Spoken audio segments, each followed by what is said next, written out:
लोग question number 13 तक solve कर चुके थे। और फिर इस वीडियो में हम लोग क्वेश्चन नंबर 14 से सॉल्व करेंगे, ठीक है ना। और जितने बचे हुए सवाल है, एसएससी जीडी में 20 सवाल आते हैं मैथ के, तो 14 से लेके 20 तक सारे सवाल हम इस वीडियो में डिस्कस कर लेंगे, ठीक है ना। देखो क्वेश्चन नंबर 14 जो है वो टाइम एंड वर्क का सवाल है। ए किसी कार्य को 32 दिनों में और बी उसी कार्य को 48 दिनों में पूरा कर सकता है। वे 8 दिनों तक एक साथ कार्य करते हैं और फिर ए कार्य छोड़ देता है। शेष कार्य का 60% भाग बी कितने दिनों में पूरा करेगा, ये आपको बताना है, ठीक है ना। तो देखो यहाँ पे दो मेंबर हैं, कौन है, ए और बी, ठीक है ना। ए है और बी है, ठीक है। ए काम को 32 दिनों में करता है और बी उसे 48 दिनों में करता है, ठीक है। तो 32 और 48 का एलसीएम कितना हो जाएगा आपका, 96, ठीक है ना। तो 96 को 32 से काटोगे तो ये 3 बार में, ठीक है ना। और 48 से कितने बार में, 2 बार में, ठीक है ना। तो 3 और 2 जो है ए और बी का एक दिन का काम है। इसी को हम लोग इफिशियंसी बोलते हैं, क्षमता, ठीक है ना। क्षमता वही होती है जो उनका एक दिन का कार्य करने की क्षमता होती है, ठीक है। अब देखो दोनों ने मिलकर 8 दिनों तक काम किया है, ठीक है ना। तो दोनों मिलकर एक दिन में कितने यूनिट काम करेंगे, 3 में 2 जोड़िए कितना हो गया, 5। तो एक दिन में 5 यूनिट काम कर रहे हैं, तो 8 दिन में कितना करेंगे, 8 से गुणा कर दीजिए, 40 यूनिट आपका काम पूरा हो जाएगा, ठीक है ना। 96 यूनिट में से 40 यूनिट आपका काम हो चुका है। तो इसको आप माइनस कर दीजिए, कितना बचा, ठीक है ना। बचा हुआ काम निकालिए, कितना हो गया, 6 और 9 में से 4 गया 5, ठीक है। 56 यूनिट काम आपका बचा हुआ है, ठीक है। 56 यूनिट काम आपका बचा हुआ है। अब देखो सवाल में आगे आपसे क्या कह रहा है कि शेष कार्य का 60% भाग, ठीक है। तो 56 का 60% आप निकाल लीजिए,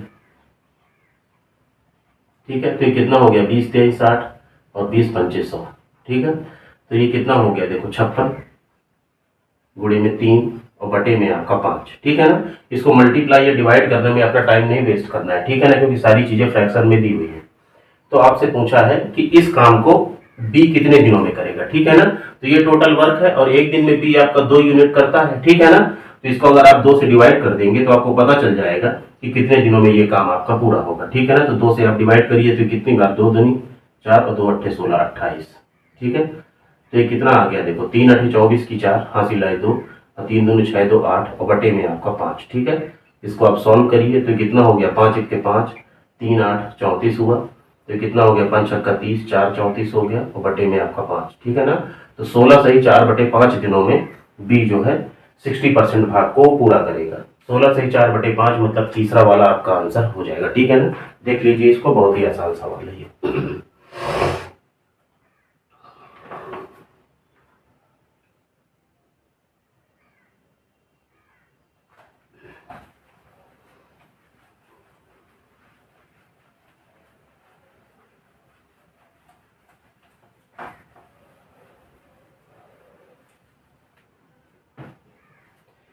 क्वेश्चन नंबर 15 देखिए, ये क्या है कि दो शंकुओं की ऊंचाइयों का अनुपात 4:3 है और उनके आधारों की त्रिज्याओं का अनुपात 1:2 है। तो उनके आयतनों का अनुपात क्या है, ये आपको बताना है, ठीक है ना। तो इसमें आपको अलग अलग आयतन निकालने की जरूरत नहीं है, ठीक है। देखो शंकु का जो आयतन होता है वो होता है 1/3 पाई आर स्क्वायर और एच, ठीक है ना। तो 1/3 पाई ये तो आपका कांस्टेंट होता है, ये कभी भी नहीं बदलता किसी भी कोण के लिए, ठीक है ना। केवल आर और एच आपके बदल रहे हैं, ठीक है ना। तो केवल इनको लेके आप सॉल्व करिए, ठीक है। तो देखो हाइट का अनुपात कितना दिया हुआ मैं लिखे दे रहा हूँ, 4:3 आपका 3, ठीक है। और रेडियस का जो त्रिज्या का है वो कितना दिया हुआ है, 1:1 आपका 2, ठीक है। तो यहाँ पे देखो अगर हम पहला वाला माने, ठीक है ना, तो अगर पहला वाला है तो इसको आप h1 मान लीजिए, इसको h2 मान लीजिए दूसरे वाले के लिए, इसको आप r1 मान लीजिए और इसको आप r2 मान लीजिए, ठीक है ना। तो आपको केवल r स्क्वायर h निकालना है, ठीक है ना। तो पहले वाले के लिए निकालिए r स्क्वायर h। तो ये r1 की पहले हम लोग निकाल रहे हैं, r1 के लिए सॉल्व कर रहे हैं, ठीक है ना। तो r1 कितना है 1, तो 1 का स्क्वायर आपका 1 हुआ, इंटू में h की वैल्यू कितनी है आपके पास 4, ठीक है। और दूसरे में r2 की वैल्यू कितनी 2 है, तो 2 का स्क्वायर कितना हो गया 4 और h2 की वैल्यू कितनी है 3, ठीक है। तो देखो इसी को सॉल्व कर दो, 4 से आपका 4 कट गया, तो कितना हो गया 1:3 आपका आंसर हो जाएगा, ठीक है ना। तो दोनों शंकुओं के बीच जो आयतन का अनुपात आएगा वो 1:3 आएगा, ठीक है ना। बहुत ही आसान सवाल है, लेकिन इन सब सवालों के लिए फॉर्मूला का पता होना बहुत जरूरी है, ठीक है।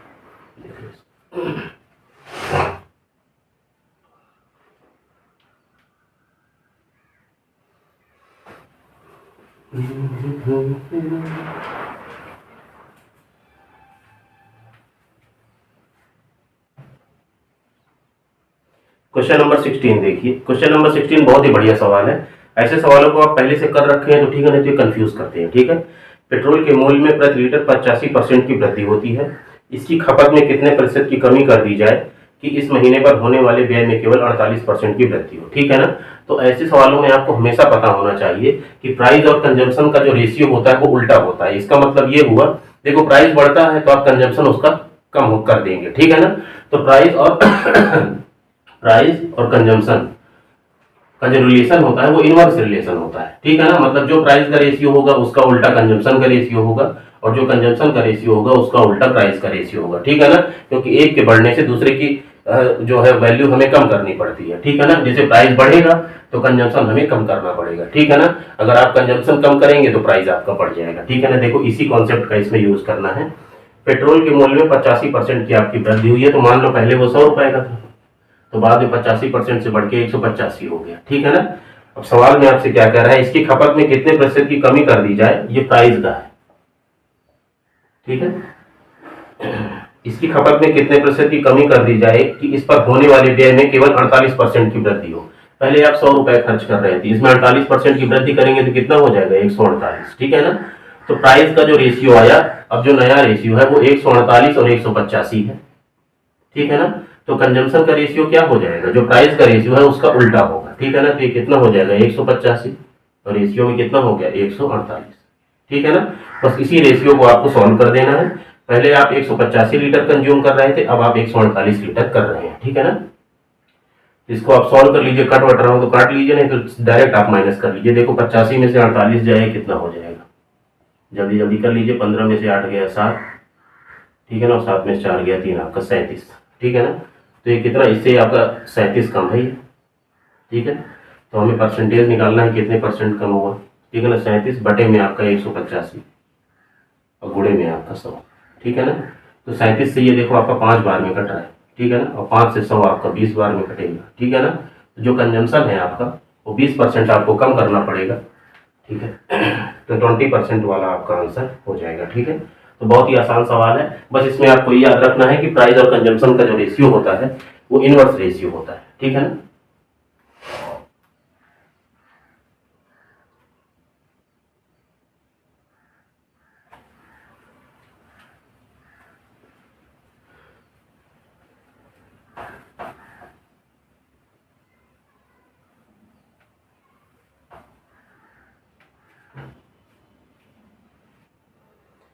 अब देखिए क्वेश्चन नंबर 16 जो है, यदि समान ब्याज दर पर 2 वर्ष में साधारण ब्याज 42 रुपए और चक्रवृद्धि ब्याज 51 है, तो मूलधन आपको बताना है। ठीक है ना, एक चीज आपको पता होनी चाहिए कि साधारण ब्याज हो चाहे चक्रवृद्धि ब्याज हो, पहले साल का जो ब्याज होता है वो दोनों में सेम होता है। ठीक है ना, तो देखो 2 वर्ष में साधारण ब्याज आपको 42 रुपए मिल रहा है, तो 42 का आप आधा कर दीजिए तो कितना हो गया 21।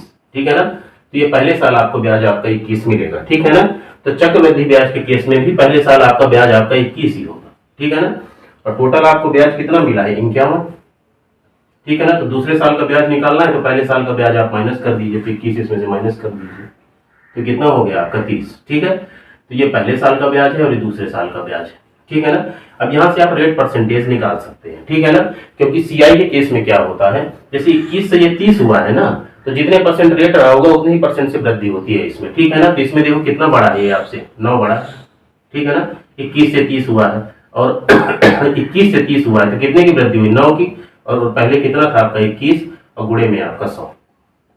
ठीक है ना, यहाँ पे देखो आप परसेंटेज निकालो चाहे ना निकालो, या तो केवल आप फ्रैक्शन को लेके चल सकते हैं। ठीक है ना, तो ये कितना हो गया 3 × 9 और 3 × 21। ठीक है ना, तो देखो ये यहाँ पे रेट परसेंटेज जो आपके पास आया है वो आया है 300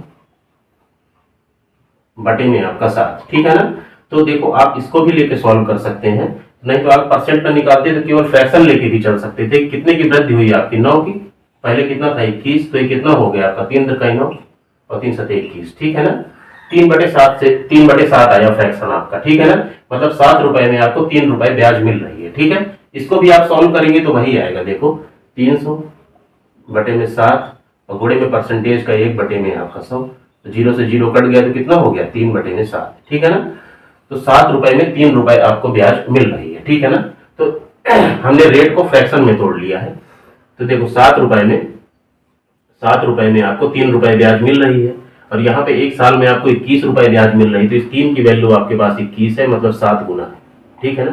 तो इसको भी आप 7 गुना कर दीजिए तो कितना हो गया, 749, ठीक है ना। तो जो मूलधन रहा होगा वो आपका 49 रहा होगा, ठीक है। इस सवाल को भी आप देख लीजिए, ये क्वेश्चन नंबर 17 है, ठीक है। अब देखिए क्वेश्चन नंबर 18।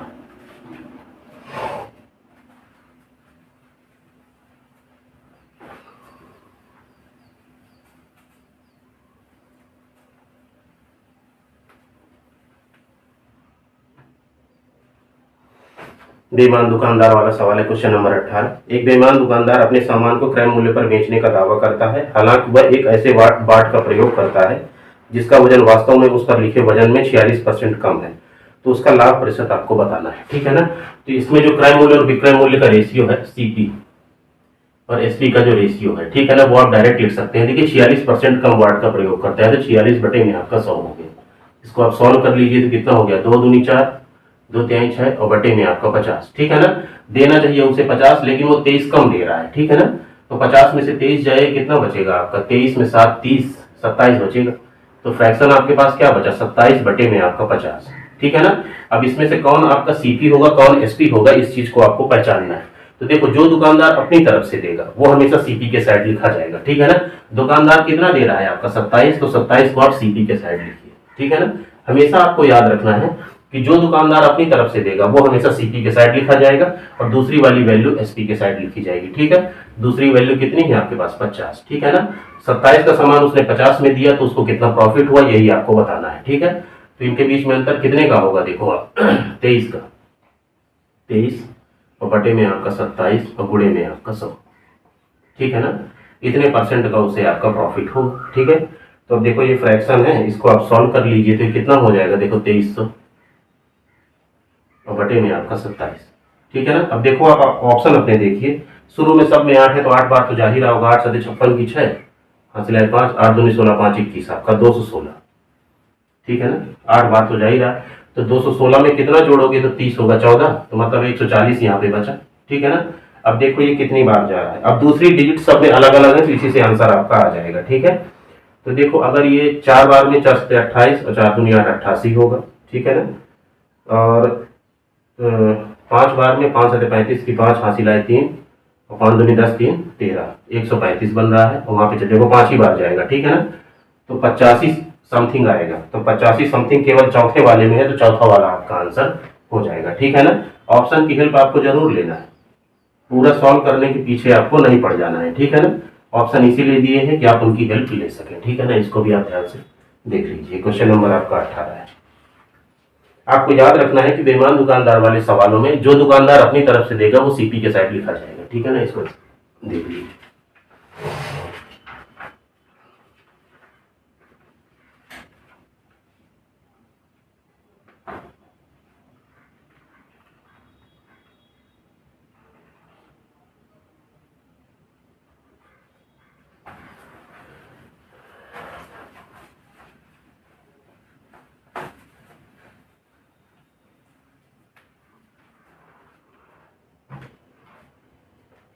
क्वेश्चन नंबर 19 देखिए, औसत का सवाल है। गोपाल, अक्षय और अतुल का औसत भार 46 केजी है। यदि गोपाल और अक्षय का औसत भार 40 केजी है और अक्षय और अतुल का औसत भार 45 केजी है, तो अक्षय का भार आपको बताना है, ठीक है ना। बहुत ही बेसिक सवाल है। तो देखो, कभी भी आपको एवरेज दिया हो और जितने मेंबर हो, अगर आप उससे मल्टीप्लाई कर देंगे तो उनका एडिशन आपके पास आ जाएगा, ठीक है ना। एवरेज का बहुत ही बेसिक कॉन्सेप्ट है ये। तो अगर हम गोपाल, अक्षय और अतुल के का जो टोटल वेट है वो अगर हम निकालना चाहें, देखो यहाँ पे 3 मेंबर हैं, गोपाल है, ठीक है, प्लस अक्षय,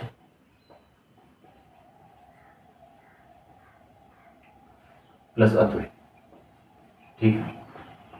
तो इनका औसत भार आपको 46 दिया हुआ है, लेकिन इनका अगर हम टोटल जो है वेट निकालना चाहें तो क्या होगा, जो एवरेज दिया हुआ है, ठीक है ना, और जितने लोग हैं, जैसे यहाँ पे 3 लोग हैं, जिसमें आप 3 से गुणा कर देंगे तो उनका टोटल भार आपके पास आ जाएगा। तो कितना हो गया, 3 छंग 18 और 3 चौको 12, 1 13, ठीक है ना। इसको पहले आप बेसिक से देख लीजिए, फिर इसको मैं जो है इसको इस मतलब इससे छोटे तरीके से भी आपको बता दूंगा, ठीक है।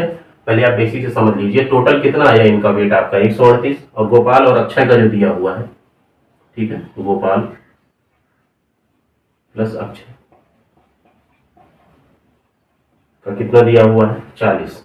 तो 2 लोग हैं तो 2 से आप गुणा कर दीजिए तो कितना हो गया 80। ठीक है, और इधर अक्षय प्लस अतुल है।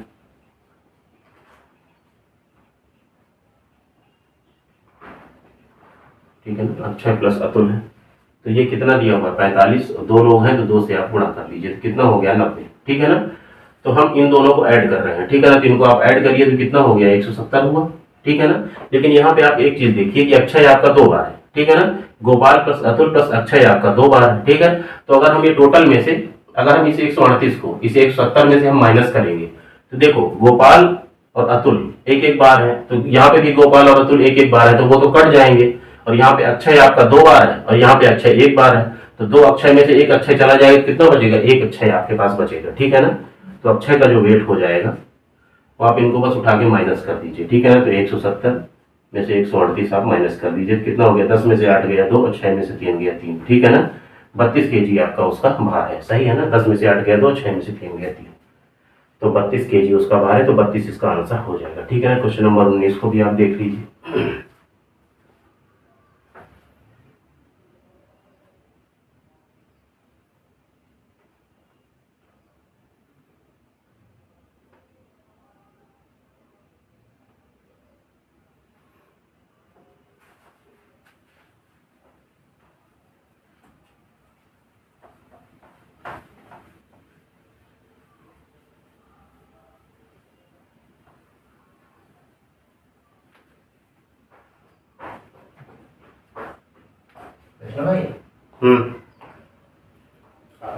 एक मिनट। ठीक है ना, क्वेश्चन नंबर 19 हो गया। क्वेश्चन नंबर 20 को आप देख लीजिए। ठीक है ना, क्वेश्चन नंबर 20 में क्या है कि 4 अंकों की सबसे बड़ी संख्या ज्ञात कीजिए जो 15, 25, 40 और 75 से पूर्णतः विभाज्य हो। ठीक है, ऐसे सवालों को कभी भी सॉल्व नहीं किया जाता है, बस आपको देखना है कि जो नंबर दिए हुए हैं ऑप्शन में कौन नंबर उससे कट रहा है वही आपका आंसर हो जाएगा। ठीक है, तो ये कितना है देखो आपका 15, 25,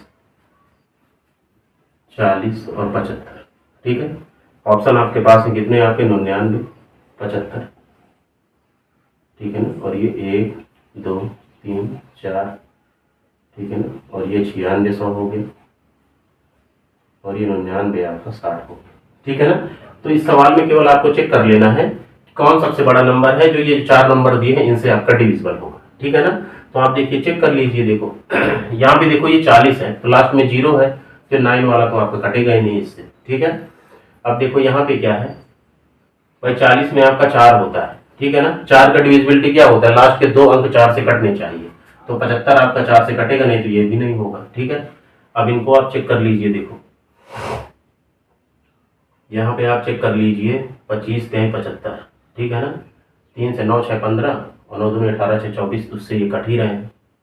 ठीक है, अब यहाँ पे आप क्या करिए, आप किसी को भी उठा के चेक कर लीजिए। अब देखो यहाँ पे जैसे 8 है, ठीक है ना, तो 8 से ये कट रहे हैं कि नहीं, तो 8 से 12 8 96 कट रहा है, और ये 8 1 8 19 8 दूनी 16 और 3, ये 8 से नहीं कट रहा है, तो ये आपका आंसर हो जाएगा। ठीक है ना, तो बस ऐसे ही आपको जुगाड़ लगा के ऑप्शन आपका चेक कर लेना है। ठीक है ना, तो 9600 वाला आपका आंसर हो जाएगा। ठीक है, तो इस पेपर में 20 सवाल थे, वो सारे मैंने आपको करा दिए। ठीक है ना, तो नेक्स्ट वीडियो में नेक्स्ट पेपर आपको डिस्कस कर दूंगा। ठीक है।